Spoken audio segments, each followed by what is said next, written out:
गारंटियों का दौर है गुरु। प्रधानमंत्री नरेंद्र मोदी जी हर बार की तरह महाराष्ट्र और झारखंड चुनाव में भी गारंटी दे रहे हैं।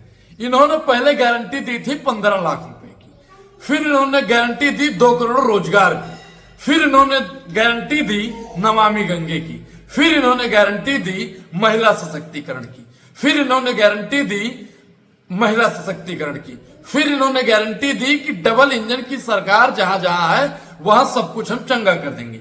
फिर प्रधानमंत्री नरेंद्र मोदी जी ने गारंटी दी कि हवाई चप्पल पहनने वाले को हवाई जहाज में बैठा देंगे।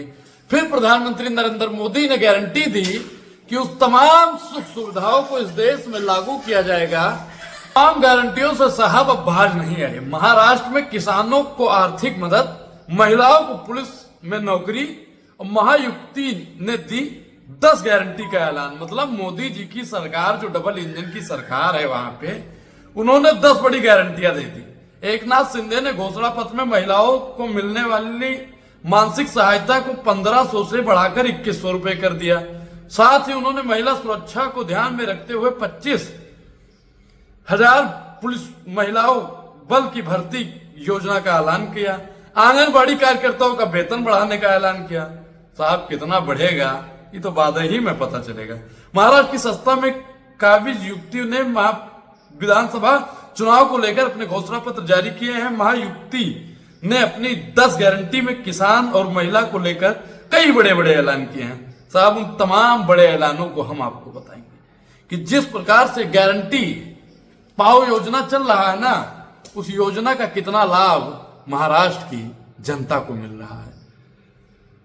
आंगनबाड़ी कार्यकर्ताओं का वेतन बढ़ेगा। उन्होंने किसानों को लुभाने के लिए कृषि ऋण माफ करने और शेतकारी सम्मान योजना में वृद्धि का वादा किया है। किसानों को आर्थिक सहायता 12,000 से बढ़ाकर 15,000 का वादा किया। एमएसपी पर 20% सब्सिडी जोड़ने का ऐलान किया। एमएसपी ये लोग एमएसपी पर बात कर रहे हैं। जो किसान अपने हक अधिकार की बात करते हैं तो उन पर लाठी और डंडे बरसाए जाते हैं। इसके अलावा मुख्यमंत्री ने आंगनबाड़ी कार्यकर्ताओं का वेतन बढ़ाने की भी बात की। महायुक्ति की गारंटी, लाडली बहन योजना की राशि 1500 रुपए से बढ़ाकर 2100 रुपए करने का वादा। गारंटी का दौर है गुरु। आप गारंटी लीजिए और मौज करिए जाके। फिर महिला सुरक्षा में 25,000 महिलाओं को पुलिस बल में तैनाती, किसानों का ऋण माफी और किसान सम्मान योजना के जरिए 15,000 रुपए, पहले जो 12,000 रुपए थी। इसके अलावा एमएसपी 20% सब्सिडी का वादा। 20% सब्सिडी लीजिए एमएसपी पर और घर चले जाइए भाई। सभी के लिए भोजन और श्रेय योजना के तहत जरूरतमंद प्रत्येक व्यक्ति के लिए भोजन और श्रेय मतलब रुकने की सुनिश्चित करने का वादा।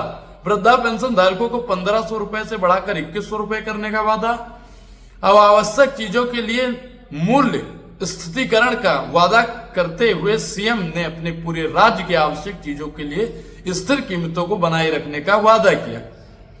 वादा तो साहब था कि डीजल पेट्रोल को कम करेंगे, वादा तो था साहब कि सिलेंडर को कम करेंगे, वादा तो था कि खाद्य पदार्थ को कम करेंगे, लेकिन कहां किया जा रहा है आप जानते हैं।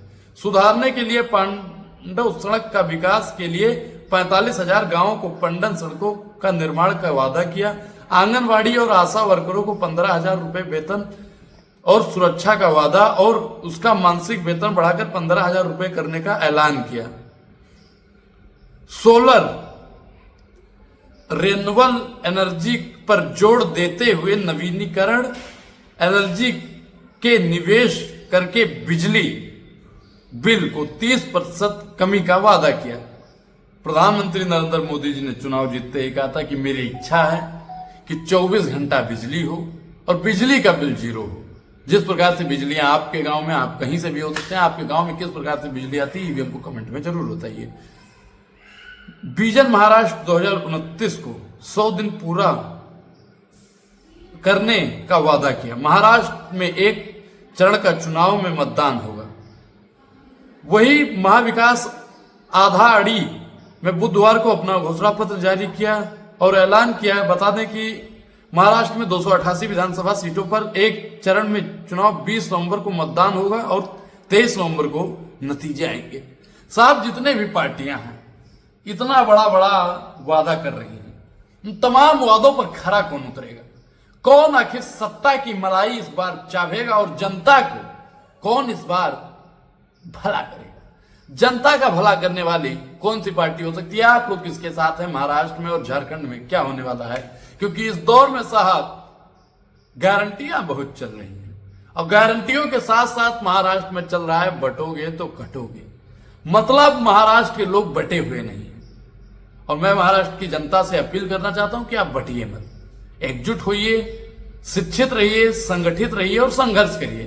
पूरी बातचीत पर आपकी क्या प्रतिक्रिया है? अपनी प्रतिक्रिया जरूर दें और अभी तक आपने हमारे चैनल को सब्सक्राइब नहीं किया है तो सब्सक्राइब भी करना बेहद जरूरी है। अब अनुराग ओझा को दीजिए इजाजत। बहुत बहुत धन्यवाद।